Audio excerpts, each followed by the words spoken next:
નમસ્કાર બાળકો, વિષય પર્યાવરણમાં પાઠ 17માં આપણે કાલે વિડીયોમાં ટૂંકમાં પ્રશ્નોના જવાબ જોયા હતા. હવે આજે આપણે મુદ્દાસર જવાબ જોઈશું. પ્રશ્ન નંબર 1 છે, સામીરાનો પત્ર વડોદરા ટ્રેન દ્વારા પહોંચ્યો. જ્યારે ટ્રેન ન હતી ત્યારે પત્રો કેવી રીતે પહોંચતા હશે? ચર્ચા કરો. બાળકો, જ્યારે ટ્રેન ન હતી ત્યારે દૂરના સ્થળે પત્રો પહોંચાડવા માટે કબૂતરનો ઉપયોગ થતો હતો. કેટલીક જગ્યાએ વ્યક્તિ દ્વારા પણ પત્રો પહોંચાડવામાં આવતા હતા. આવી વ્યક્તિઓને ખેપિયા કહેવામાં આવતા હતા. એટલે કે જ્યારે બાળકો ટ્રેન ન હતી ત્યારે દૂરના સ્થળે પત્રો પહોંચાડવા માટે કબૂતરનો ઉપયોગ થતો હતો. કેટલીક જગ્યાએ વ્યક્તિ દ્વારા પણ પત્રો પહોંચાડવામાં આવતા હતા. આવી વ્યક્તિઓને ખેપિયા કહેવામાં આવતા. નંબર 2 છે, પોસ્ટ ઓફિસમાં શું શું જોવા મળે છે? પ્રશ્ન છે, પોસ્ટ ઓફિસમાં શું શું જોવા મળે છે? તો પોસ્ટ ઓફિસમાં જુદા જુદા કામ કરતા લોકો જોવા મળે છે.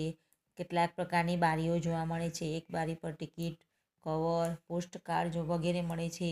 બીજી બારીમાં પાર્સલ દ્વારા મોકલવાની વસ્તુઓનું ફોર્મ ભરાય છે. ત્રીજી બારીમાં રૂપિયા મોકલવા અને લેવા માટેનું ફોર્મ ભરાય છે. તેમાં જે ટપાલ આવી હોય તેના પર સિક્કા મારી ગામ, તાલુકા, જિલ્લા અનુસાર વિભાજન થાય છે. આ ઉપરાંત બચતપત્ર અને રિકરિંગ ખાતાનું કામકાજ થતું જોવા મળે છે. એટલે કે પોસ્ટ ઓફિસમાં જુદા જુદા કામ જોવા મળે છે. એક બારી પર ટિકિટ, કવર, પોસ્ટકાર્ડ વગેરે મળે છે. બીજી બારીમાં પાર્સલ દ્વારા મોકલવાની વસ્તુઓનું ફોર્મ ભરાય છે. ત્રીજી બારીમાં રૂપિયા મોકલવા અને લેવા માટેનું ફોર્મ ભરાય છે. તેમાં જે ટપાલ આવી હોય તેના પર સિક્કા મારી ગામ, તાલુકા, જિલ્લા અનુસાર વિભાજન થાય છે. આ ઉપરાંત બચતપત્ર અને રિકરિંગ ખાતાનું કામકાજ થતું જોવા મળે છે. ચલો આગળ પ્રશ્ન છે, પોસ્ટ ઓફિસમાં બીજા કયા કામ થાય છે? પ્રશ્ન છે, પોસ્ટ ઓફિસમાં બીજા કયા કયા કામ થાય છે? તેનો જવાબ છે નંબર 1, ચીજ વસ્તુઓના પાર્સલ અને મની ઓર્ડર દ્વારા મોકલેલા રૂપિયા આપણા સગા સંબંધીઓ અને મિત્રોને પહોંચાડવાનું કામ પોસ્ટ ઓફિસમાં થાય છે. નંબર 2 છે, ટેલિફોન બિલ અને લાઇટ બિલ ભરવાની વ્યવસ્થા કરવાનું કામ પણ પોસ્ટ ઓફિસમાં થાય છે. નંબર 3 છે, પૈસાના રોકાણ માટે રાષ્ટ્રીય બચત પત્રો કાઢી આપવાનું કામ પોસ્ટ ઓફિસમાં કરવામાં આવે છે. નંબર 4 છે, રૂપિયાની બચત માટે બચત ખાતું અને રિકરિંગ ખાતું ખોલવાનું કામ પણ પોસ્ટ ઓફિસમાં થાય છે. એટલે પોસ્ટ ઓફિસમાં આવા અલગ અલગ પ્રકારના કામ થાય છે.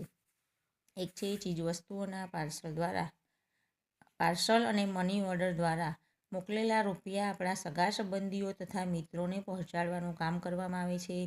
નંબર 2 છે, ટેલિફોન બિલ અને લાઇટ બિલ ભરવાની વ્યવસ્થા કરવાનું કામ પણ પોસ્ટ ઓફિસમાં થાય છે.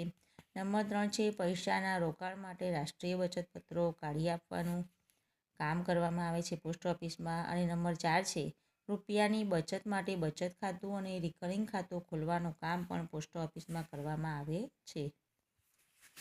ચલો આગળ પ્રશ્ન છે, તમે બધાએ ટેલિફોન કે મોબાઈલ ક્યાં જોયા છે? તો બાળકો, આજના આધુનિક યુગમાં દરેક વ્યક્તિના હાથમાં તમને ફોન જોવા મળે છે અને અલગ અલગ પ્રકારના ફોન જોવા મળે છે. કેટલાય પ્રકારના ફોન જોવા મળે છે.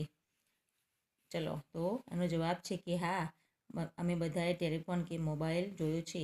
ટેલિફોન કઈ જગ્યાએ? તો ટેલિફોન બૂથ, શાળા, ઘર, હોસ્પિટલ અને વિવિધ કચેરીઓમાં તથા લગભગ દરેક વ્યક્તિ પાસે મોબાઈલ ફોન જોયો છે.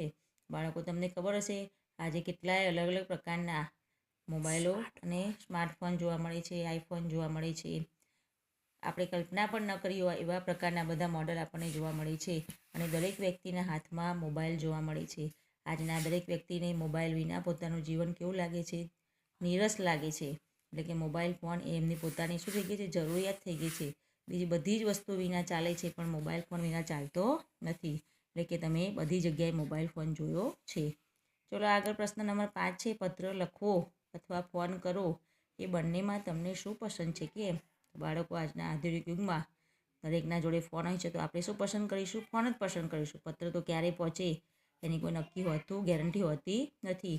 તો પત્ર લખવા કરતાં મને ફોન કરવો વધુ પસંદ છે. કારણ કે પત્ર પોસ્ટ ઓફિસ દ્વારા 2 થી 3 દિવસ પહોંચે છે, જ્યારે ફોન દ્વારા તરત જ સમાચારની આપ લે થઈ શકે છે. અતિ આવશ્યક બાબત હોય તો ફોન દ્વારા તરત જ તેનું નિરાકરણ લાવી શકાય છે. પત્રની જેમ રાહ જોવી પડતી નથી. પત્ર લખવા કરતાં મને ફોન કરવો વધુ પસંદ છે.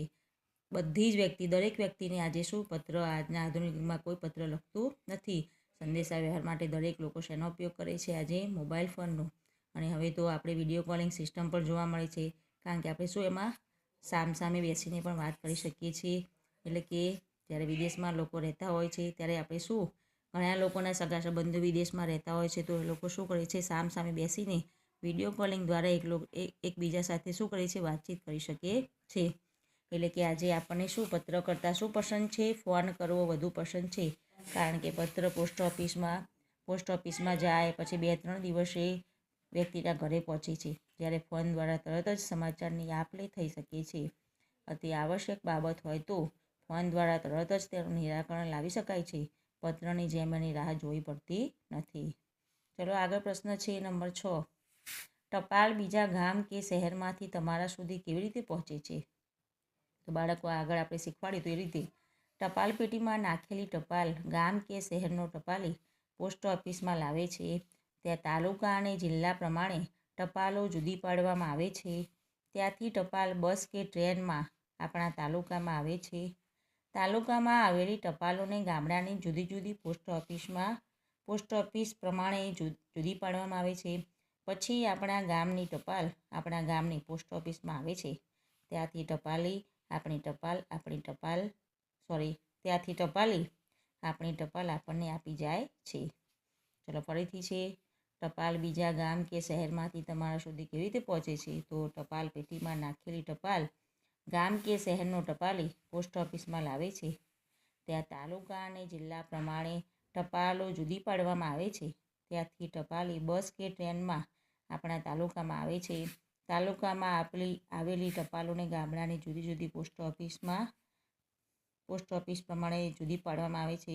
પછી આપણા ગામની ટપાલ આપણા ગામની પોસ્ટ ઓફિસમાં આવે છે. ત્યાંથી ટપાલી આપણી ટપાલ આપણા ઘરે પહોંચાડે છે. ચલો આગળ પ્રશ્ન નંબર 7 અને પ્રશ્ન નંબર જે 8 છે એ આપણે હવે કાલના વિડીયોમાં જોઈશું. આપણી પરીક્ષા આવે છે એટલે આપણે હમણાં પર્યાવરણ વિષય ભણાવીશું.